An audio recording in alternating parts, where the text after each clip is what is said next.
Every robot has a controller which continuously reads from sensors like motor encoders, force sensors, or even vision or depth sensors, and updates the actuator commands so as to achieve the desired robot behavior. Examples of control objectives include motion control, as when a robot arm moves along a specified trajectory.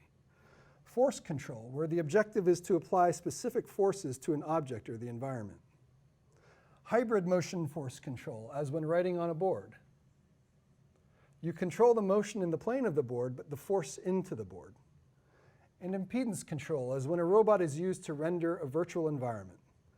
In this case, the user grabs the end effector of the robot and moves it around to explore objects in a virtual world, which could be displayed to the user as masses, springs, or dampers.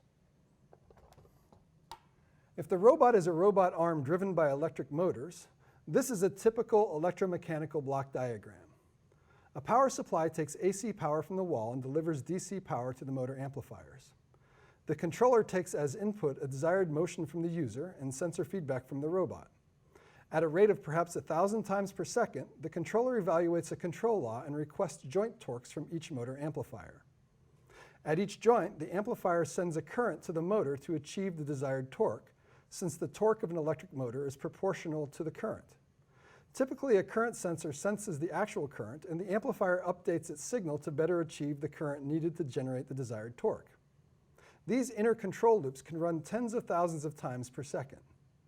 Some robot joints have torque sensors embedded in the actuators themselves, and this feedback is used in the local torque control loop.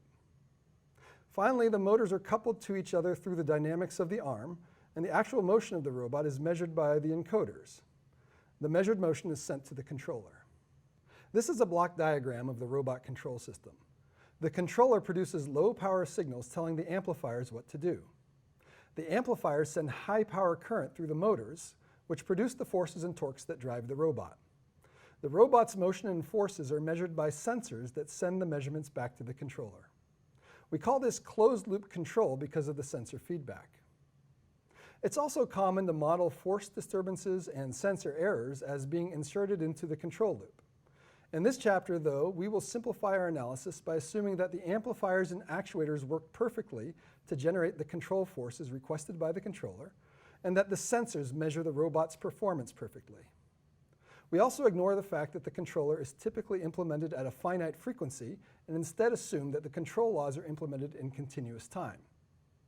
Then our block diagram can be simplified to this block diagram, consisting of only the controller and the dynamics blocks. Chapter 8 covered the dynamics of a robot. In this chapter, we will derive the control laws that drive a robot. We begin this process in the next video by introducing the notion of error dynamics.